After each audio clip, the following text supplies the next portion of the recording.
Amados irmãos, abram por favor no Salmo de número 40.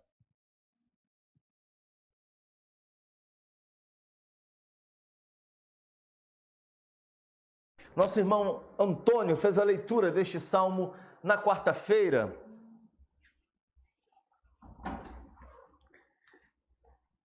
Ele, durante um período aqui de oração, ele leu este salmo e eu quero compartilhar. Nós vamos ler apenas 3 versículos, verso 1 ao verso 3. Eu quero falar um pouquinho, hoje de manhã falei sobre a nossa espera no Senhor, né? E eu quero dar continuidade nesse tema. Pela manhã eu falei em cima do profeta Isaías, capítulo 40, versos 27 a 31, e agora à noite, no Salmo de número 40, o texto nos diz assim: depositei toda a minha esperança no Senhor. Ele se inclinou para mim e ouviu o meu grito de socorro. Ele me tirou de um poço de destruição, de um atoleiro de lama. Pôs os meus pés sobre uma rocha e firmou-me no local seguro. Pôs um cântico na minha boca, um hino de louvor ao nosso Deus. Muitos verão isso e temerão e confiarão no Senhor. Louvado seja o nome do Senhor pela sua palavra. Os irmãos podem sentar, por favor.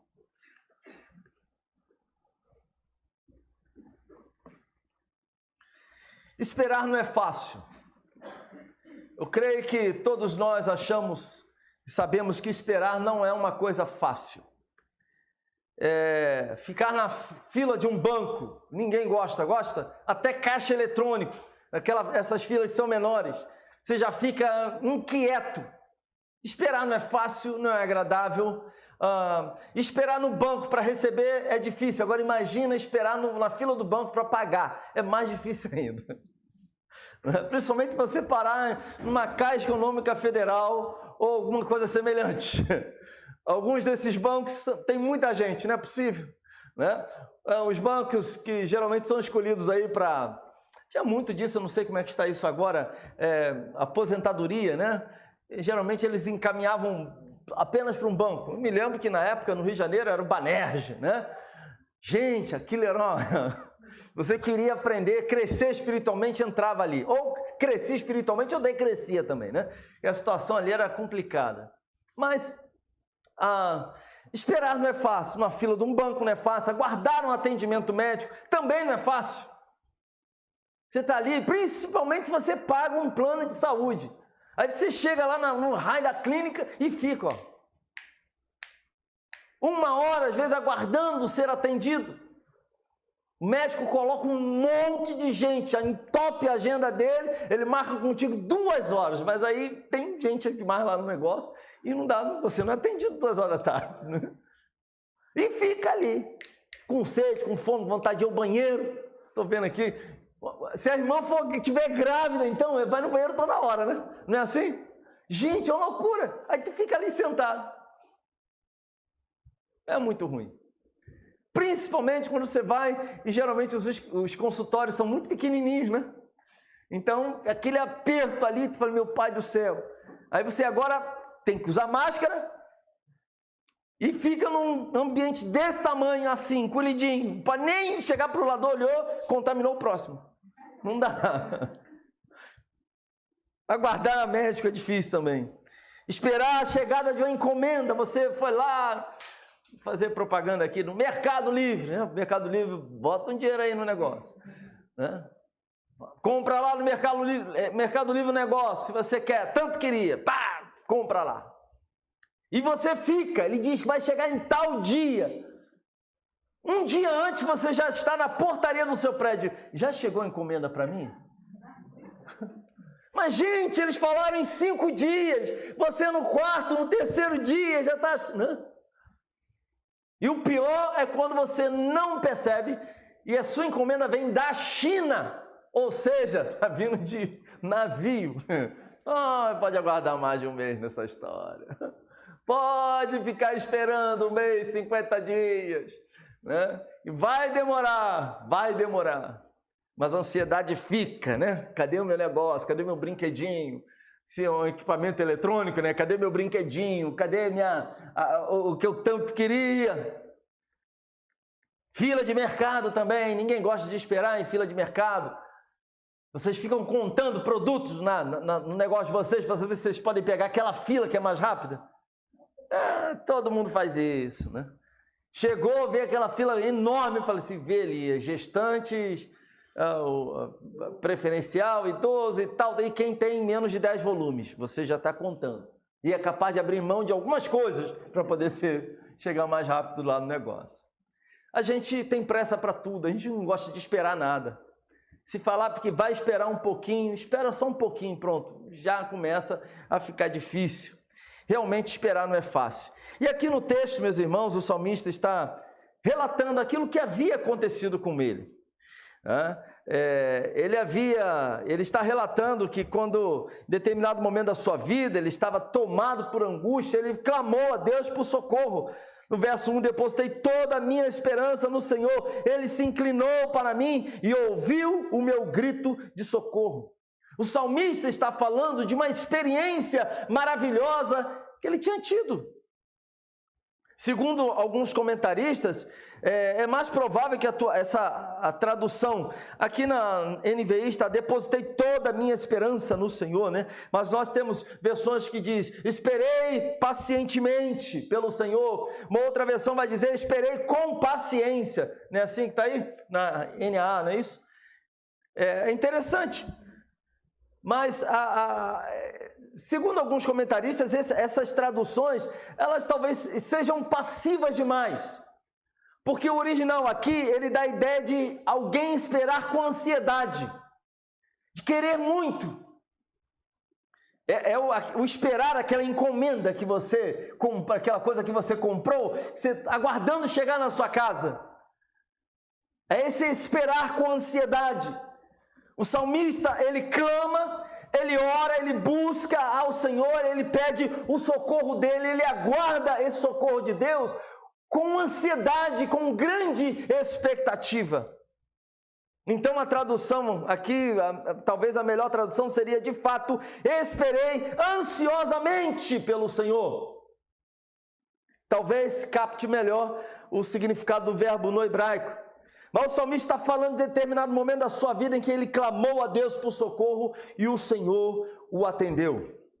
Um outro detalhe aqui que está no verso 2 é que o texto diz, ele me tirou de um poço de destruição, de um atoleiro de lama, pôs os meus pés sobre uma rocha e firmou-me num local seguro. Davi aqui está descrevendo essa situação dele, e ele está dentro de um poço. Eu não sei quantos aqui já tiveram que cavar um poço e para chegar, para tirar boa parte daqui, você tem que descer no poço. Você vai cavando, aquele buraco enorme, muita lama. Em determinado momento você tem que colocar uma escada para ir continuar tirando lama. E você fica lá embaixo, tem uma parede, envolto numa parede de terra. Não é uma sensação muito agradável. Ficar num lugar como esse não é uma sensação muito agradável. Você ficar ali 5 minutinhos porque você está fazendo alguma coisa e tem uma escada para você subir e que tem pessoas que podem socorrer você, é uma coisa. Uma outra coisa completamente diferente é que fizeram com o profeta Jeremias. Que isso aconteceu com Jeremias. Jeremias capítulo 38, verso 6, deixa bem claro que Jeremias foi posto num poço. Ele ficou lá, uma situação angustiante. E Davi está descrevendo a sua experiência, seu momento de angústia, como se ele estivesse dentro de um poço ou uma cisterna. Essa situação, meus irmãos, descreve algumas coisas. O sentimento de Davi era um sentimento de total abandono. Você está mergulhado, está num poço, a ideia é essa, de ter sido abandonado ali, deixado ali. É um lugar de situação, ou fala de uma situação de angústia, de profunda angústia. estar quase debaixo da terra, cercado por ela, isso é angustiante. É uma situação de total insegurança. Você não tem o que fazer. Essa é a ideia.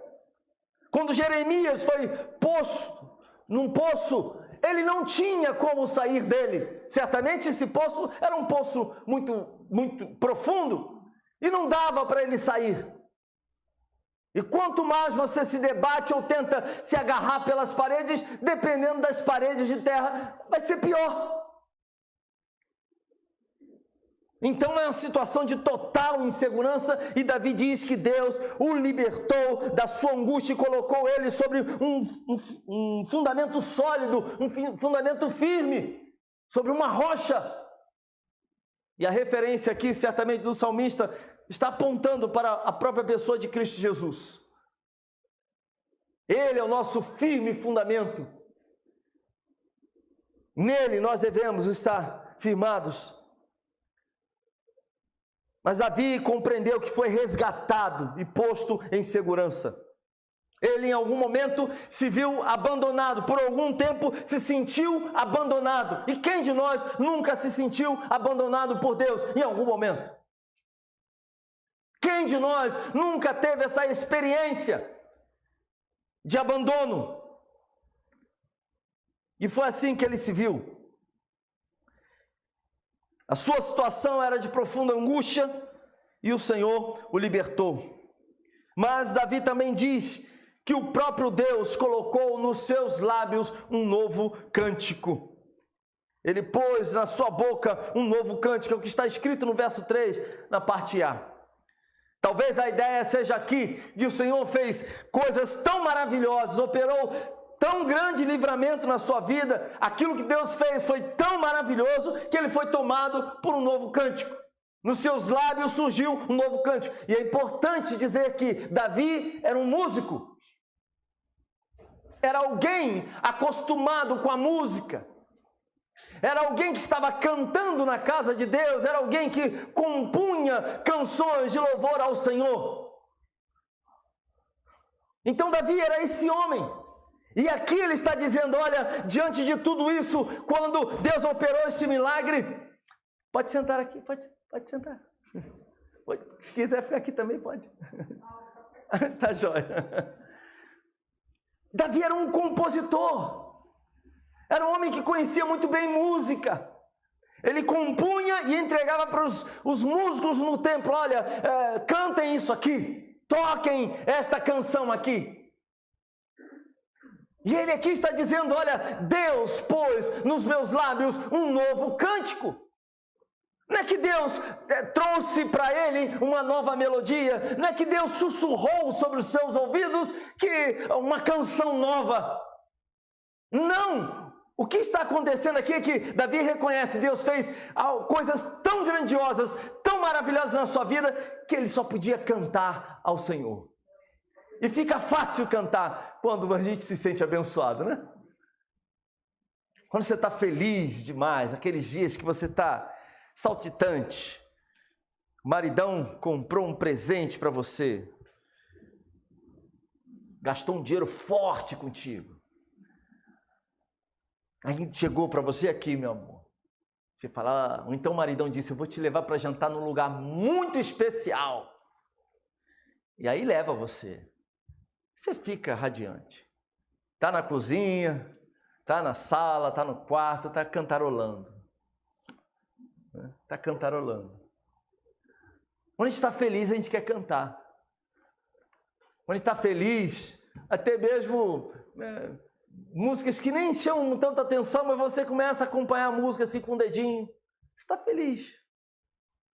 O que Davi está falando aqui, meus irmãos, é que o que Deus fez na sua vida, o livramento, a graça que Deus manifestou na sua vida, ele estava em angústia e Deus operou coisas tão grandiosas na sua vida que ele se viu tocado por um cântico, ele recebeu inspiração para cantar, para compor novas canções, ele se sentiu inspirado por Deus.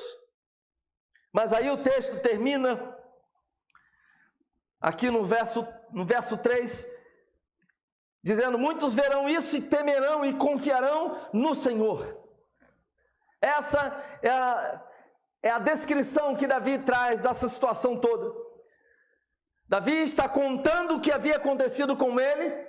Ele estava angustiado, estava num momento difícil da sua vida, ele se sentiu mergulhado num poço, abandonado por Deus, abandonado numa situação difícil. Deus o livrou, Deus o libertou, foi o Senhor quem operou o milagre na sua vida.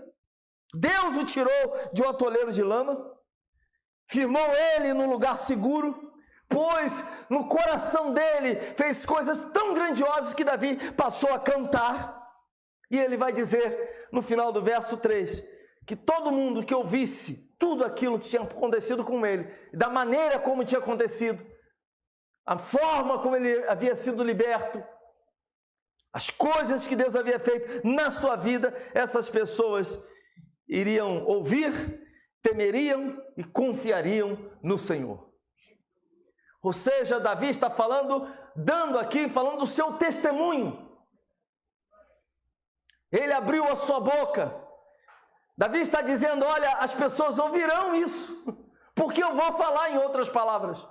As pessoas saberão isso, porque eu vou comunicar a elas, porque eu vou compartilhar com elas os feitos de Deus, as maravilhas do Senhor na minha vida. Eu falarei das grandezas de Deus, eu falarei das misericórdias do Senhor, eu falarei dos feitos de Deus na minha vida. E ele diz, as pessoas vão ouvir, as pessoas vão temer e as pessoas confiarão no Senhor. Ele também tem convicção da obra que Deus fará através da sua vida. Ele sabe que aquilo que ele tem para dizer é algo tão glorioso, tão maravilhoso, que é impossível alguém não se sentir tocado por Deus. As pessoas ouvirão da minha boca. Davi era um líder, era um rei. Então ele está dizendo, as pessoas terão que ouvir de mim, as pessoas ouvirão de mim, as pessoas temerão e confiarão no Senhor. O que abençoou a vida de Davi, Davi quer também transmitir a outros. Ele quer fazer a sua pregação ser ouvida. E eu quero trazer algumas aplicações disso aqui para nós. A primeira coisa que talvez você esteja esperando o agir de Deus em determinada situação da sua vida. Eu creio que muitos de nós têm esperado no Senhor muitas coisas. Esperado emprego, a solução de um problema dentro de casa, a cura de um familiar, uma situação que você não tem condições de fazer, assim como Davi, você também se vê dentro de um poço, de um atoleiro de lama, e que sozinho você não consegue sair dali. Aquilo te prende, situações que nos prendem, que nos enjaulam. Talvez você se veja assim hoje e espere no Senhor a ação de Deus, a manifestação do poder de Deus, e nós devemos aguardar. Talvez o que haja no seu coração hoje é uma profunda ansiedade pelos feitos do Senhor. Deus, opera um milagre na minha vida, eu preciso da tua mão, Senhor. Só o Senhor pode resolver isso. E é algo que fica no nosso coração e que nós devemos constantemente falar com Deus. Davi diz que ele colocou toda a sua esperança no Senhor. Ele sabia que não poderia colocar nele mesmo. Ele sabia que não poderia colocar a sua esperança em outros homens. Portanto, só havia uma pessoa a qual ele poderia de fato confiar, o Senhor. E assim também nas nossas vidas, meus irmãos. Há situações que, por mais que pessoas à nossa volta nos amem, elas não conseguirão resolver. Problemas que nós temos que pessoas assim não conseguirão resolver.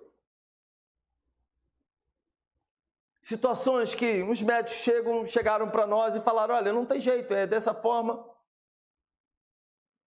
Anos atrás eu entrei num consultório médico, um problema, e perguntei para ele, tá bom, e como é que eu faço para resolver isso? E ele disse, não se resolve. E eu falei, tá bom, isso é para a vida inteira? Eu falei assim, eu vou ter que tomar isso a minha vida inteira? Sim. Como esse problema se desenvolveu? Você nasceu com isso. Assim, muito curto e grosso, né? Se eu tivesse caidinho na alma, tem dias que a gente está meio caidinho, né? Palavras assim, puxa, podia ser melhor, né? Ter um pouquinho mais tato, mas eu estava recebendo bem tudo aquilo que ele estava falando. Depois fui falar com o Senhor.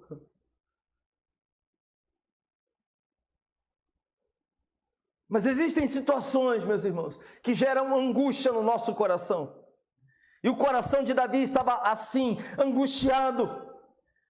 Ele espera pelo Senhor e ele tem a sensação de que Deus está demorando.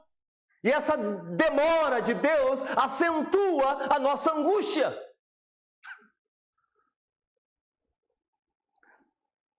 Mas como eu falei hoje pela manhã, Deus não tem pressa.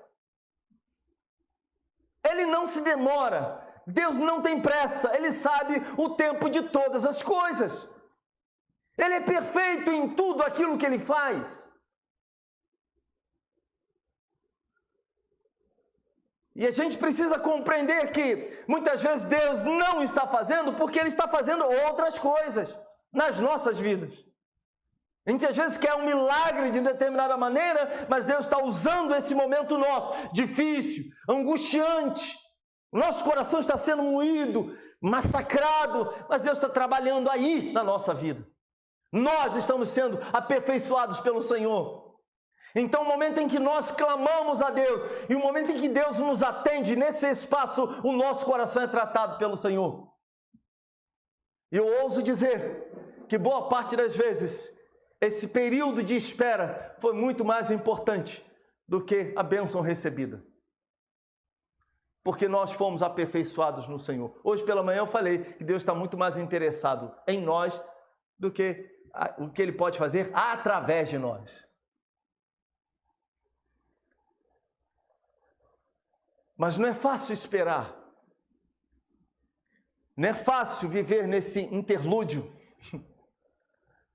Não é fácil ficar nessa situação de clamar a Deus por um milagre, clamar a Deus pela sua ação, de ver o coração ficando angustiado. Não é fácil. Nutrir essa expectativa e continuar nutrindo no coração a expectativa do agir de Deus não é fácil. Não poucos desanimam. Mas Deus não tem pressa. Por meio de tudo isso, Ele trabalha em nós. Falei recentemente sobre a ressurreição de Lázaro. Eu mandei um vídeo pequeno, acho que foi sobre isso. Marta e Maria mandam um emissário para falar com Jesus em outra cidade. Olha, Marta e Maria estão mandando dizer que seu amigo Lázaro está muito doente, para você ir visitá-lo. O texto diz que Jesus se demora no local 2 dias. E depois de 2 dias ele vai até o lugar. É bem provável que no momento em que chegaram com a notícia de que Lázaro estava doente, nesse momento, muito provável que nessas horas, poucas horas, Lázaro já tivesse morrido. E quando Jesus chega na cidade, que distava 2 dias, ele vai falar com Marta e Maria, e a notícia que ele recebe, olha, ele já morreu. Se o Senhor estivesse aqui, isso não teria acontecido. E mais ainda, Jesus diz, olha, onde colocaram ele? Ela diz, Senhor, já morreu, já tem 4 dias, já está cheirando mal. E ele falou, onde colocaram ele? Jesus faz algo extraordinário. Elas queriam que Jesus curasse o irmão delas. Mas Jesus ia fazer algo muito grandioso. Jesus iria ressuscitar, e foi o que Jesus fez. Ressuscitou Lázaro. A expectativa delas, Jesus venha curar o nosso irmão. O que Jesus queria fazer? Ressuscitar Lázaro. Nós nem sempre sabemos o que Deus está fazendo conosco. Essa é a grande verdade. Nós esperamos que Deus faça, realize certas coisas na nossa vida. Mas o Senhor é aquele que sabe o que está fazendo conosco. O tratamento dele na nossa vida, que por vezes é doloroso. Dentro desse contexto do Evangelho de João, o que acontece ali é que o Senhor Jesus, ele quer mostrar, olha, eu sou Deus porque eu tenho poder sobre a morte. Esse é o objetivo de Cristo Jesus, ressuscitar Lázaro. Mostrar que ele era Deus, pois tinha poder sobre a morte. O plano de Deus era algo muito mais glorioso do que Marta e Maria imaginavam. E assim também nas nossas vidas. Por isso Deus não tem pressa conosco. O nosso coração fica angustiado, o nosso coração fica tomado por ansiedade e nós precisamos aprender a confiar no Senhor, a esperar em Deus, a saber que Ele é o Senhor, Ele é o Criador de todas as coisas e que Ele sabe o tempo, a hora em que Ele vai operar o milagre que nós desejamos, ou talvez Ele não faça do jeito que nós esperamos. Talvez ele não venha na sua vida da maneira como você acha que ele deva vir. Que ele deve vir. Os discípulos estavam no mar remando, os ventos jogando a embarcação de um lado para o outro. Jesus aparece andando por sobre as águas. Os discípulos ficam apavorados com aquilo. O que é isso? É um fantasma. Vamos morrer. Porque era isso, né? Era isso que era dito na época. Olha, se vocês estiverem no mar, né? Era o assunto entre os marinheiros. Sendo jogado de um lado para o outro, começar a ver vulto, vai morrer. É presságio. E aqueles discípulos ficaram apavorados. E agora? A gente vai morrer. Estou vendo uma assombração vindo na minha frente, alguém andando por sobre o mar. Eles não esperavam Jesus andando por sobre as águas. Eles esperavam Jesus num barquinho. Jesus não tem pressa, Deus não tem pressa, porque em meio a tudo aquilo que nós enfrentamos, Ele trabalha em nós. E por último, talvez hoje você se veja dentro de um poço, um lugar em que você não tem como sair dele sozinho, da situação sozinho. E em momentos assim, nós precisamos lembrar daquilo que Deus já fez nas nossas vidas. Este salmo, o início dele, depositei toda a minha confiança. Notem como estão os verbos: depositei, inclinou, ouviu, ele me tirou. Davi está falando de uma experiência que ele tinha tido com o Senhor, de algo glorioso que Deus havia feito na sua vida. E que a semelhança de Davi, nós precisamos lembrar dos feitos de Deus na nossa vida. Se Ele já nos tirou de um atoleiro de lama, Ele pode nos tirar novamente. O Deus que já me salvou, já me libertou das amarras do pecado, esse Deus pode operar um milagre na minha vida hoje. Davi lembrou, nós também precisamos lembrar. E mais ainda, e que ao se lembrar, que ao lembrar dos feitos de Deus, que haja sempre um novo cântico nos nossos lábios.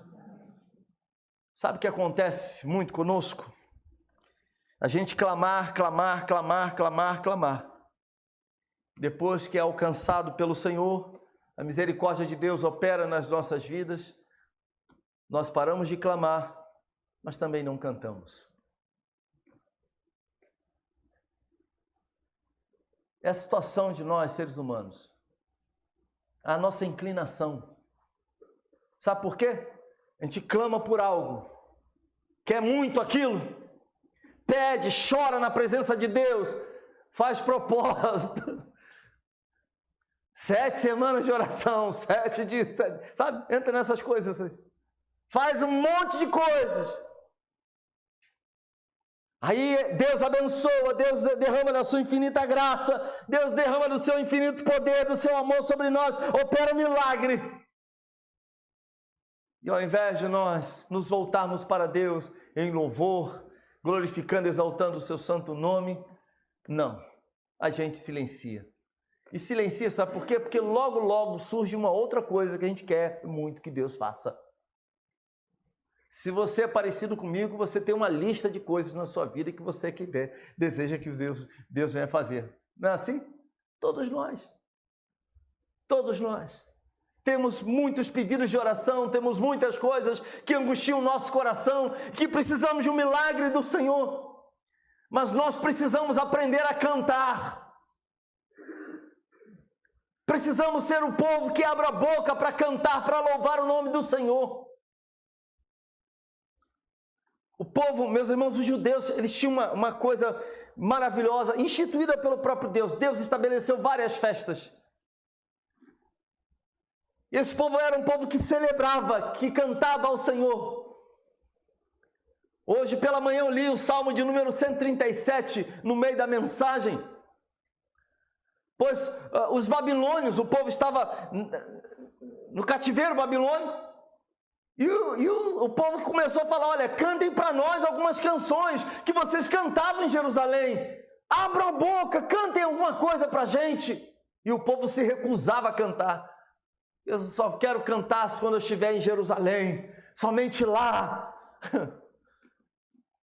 Na verdade, o povo estava errado, porque Jerusalém era o alvo desse povo. Me parece que Jerusalém era mais importante do que a própria presença de Deus.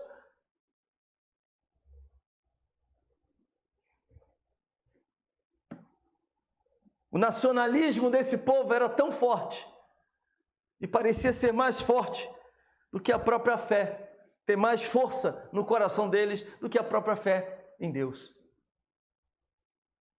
E eles pediam para cantar, porque esse povo tinha sempre muitas canções nos lábios. Aliás, era muito comum, os salmos que nós temos aqui eram cantados do templo. Eram recitados, as pessoas faziam as suas peregrinações até Jerusalém a fim de cultuar ao Senhor em determinadas épocas. A Páscoa, por exemplo, eles saíam pelas estradas cantando ao Senhor, recitando os salmos. Nós também precisamos ser esse povo que louva ao Senhor com facilidade, que abre a boca para exaltar, para cantar os feitos de Deus nas nossas vidas. Devemos ser o povo que canta com facilidade, que não encontra dificuldade alguma para louvar ao Senhor. Nos nossos devocionais devemos ter também cânticos. Esse tempo que nós separamos na nossa sala, no nosso quarto, que abrimos a palavra de Deus e ficamos ali algum tempo lendo as Escrituras Sagradas, orando, falando com Deus, também deve ser um tempo de cânticos ao Senhor, de louvores a Deus. Aí talvez você diga, pastor, eu não canto nada. Não interessa. Deus recebe isso de outra maneira lá em cima. Eu brinco com a minha esposa, que ela canta em todos os tons. Ela não consegue cantar uma música, seguir uma... Mas dentro do contexto, do ponto de vista de Deus, está vindo isso aqui. Pois também não adianta você ter uma voz belíssima, ser afinadíssimo, impressionar os homens com a sua voz, mas o seu coração, Deus conhece ele, Deus conhece o nosso interior. Que sejamos um povo que louva ao Senhor pelos feitos de Deus, pois Ele já tem feito grandes coisas. Que você hoje possa, inclusive, meditar nisso. O que Deus já fez na minha vida? Que haja uma palavra de louvor ao Senhor. Ah, pastor, é difícil a beça cantar. Na minha casa tem muita gente. Você pode dirigir ao Senhor palavras de louvor nas suas orações. Nós devemos. Ah, você tem um violão em casa? Pega o teu violão, fecha o teu quarto, meu filho, minha filha. Vai para lá e fica. Cante louvores ao Senhor. Exalte ao Senhor. Lembre das coisas que Deus já fez na sua vida e glorifique o nome do Senhor por isso. É isso que o Senhor espera de nós. É isso que nós devemos apresentar ao nosso Deus. Devemos aguardar no Senhor, devemos esperar os seus milagres. Sabemos que não é fácil esperar, mas o Senhor nos capacitará, o Senhor nos ajudará. Entenda que Deus tem coisas maravilhosas e grandiosas na nossa vida. Ele faz coisas grandiosas e maravilhosas na nossa vida enquanto nós esperamos. Então esperemos no Senhor, confiemos nele, busquemos a sua face, em nome de Cristo Jesus. Amém? Curva a sua cabeça agora.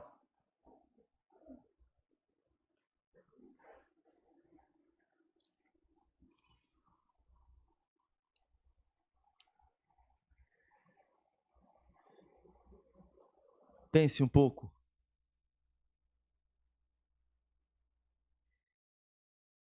Todos nós enfrentamos lutas, dificuldades, todos nós nos vemos cercados por situações que nos trazem angústia, enfermidades, problemas nas nossas famílias, muitos com problemas financeiros, tantas outras pessoas com lutas angustiantes e que têm clamado a Deus e que talvez até admita que tem estado muito ansioso diante do Senhor. Não cesse de clamar a Deus, não cesse de falar com o Senhor, de abrir o seu coração diante de Deus. Ele quer ouvir a sua voz. Ele deseja ouvir o nosso clamor.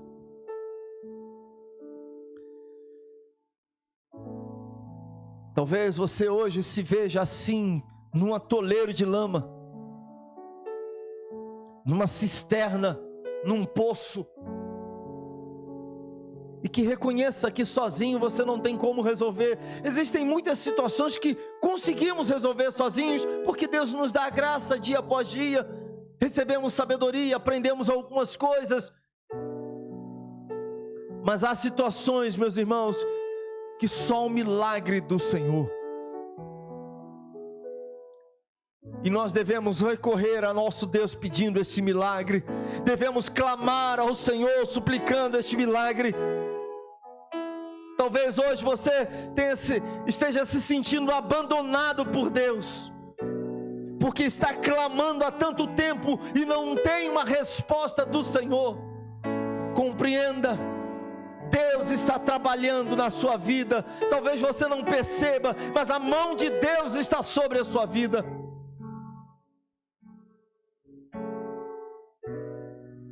Ele está agindo.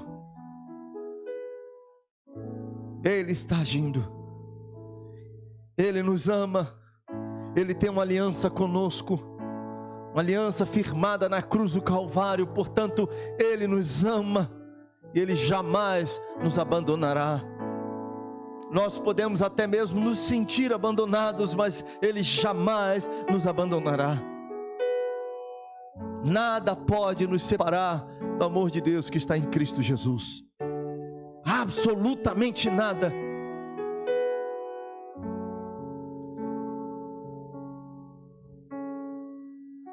Senhor amado, em nome de Cristo Jesus, aqui estamos, ó Senhor, aqui está o teu povo. Eu não conheço os meus irmãos no tocante ao coração deles, eu não sei. Eu posso saber de algumas coisas, mas o conhecimento que eu tenho deles é superficial. Só o Senhor nos conhece de verdade. O Senhor conhece as angústias, o Senhor conhece as lágrimas, o Senhor conhece os anseios, o Senhor conhece as nossas batalhas, os nossos enfrentamentos. O Senhor conhece todas essas coisas. Ainda que tentássemos esconder de Ti qualquer coisa, isso seria impossível, pois o Senhor sabe de todas as coisas. O Senhor é onisciente. Então, ó Deus, Te pedimos, sonda cada coração e opera um milagre em cada vida. Suplicamos, ó Deus, que o Senhor venha nos socorrer, que o Senhor venha socorrer aqueles que hoje se sentem dentro de uma cisterna, de um poço de lama. O Senhor venha socorrer a estes que se sentem presos, ó Deus, em situações e têm buscado se soltar dessas situações, mas não conseguem. Têm buscado soluções para os seus problemas, mas até agora não conseguiram. Então pedimos, ó Deus, a tua ação, pedimos, ó Deus, a tua mão sobre cada um deles, em o nome de Cristo Jesus. E que haja em nós, ó Deus, possamos lembrar dos teus feitos na nossa vida, possamos lembrar daquilo que o Senhor já fez na nossa vida, dos livramentos, da graça, do amor que o Senhor já derramou sobre nós. E que tenhamos sempre uma palavra de louvor ao Senhor. Que o nosso coração seja tomado de gratidão, gratidão. O Senhor tem feito grandes coisas no nosso meio, então há sempre motivo para agradecermos ao Senhor por alguma coisa, sempre há motivos para agradecimentos. Que tenhamos facilidade para levantarmos as nossas mãos em louvor ao Senhor. Que haja sempre cânticos nos nossos lábios.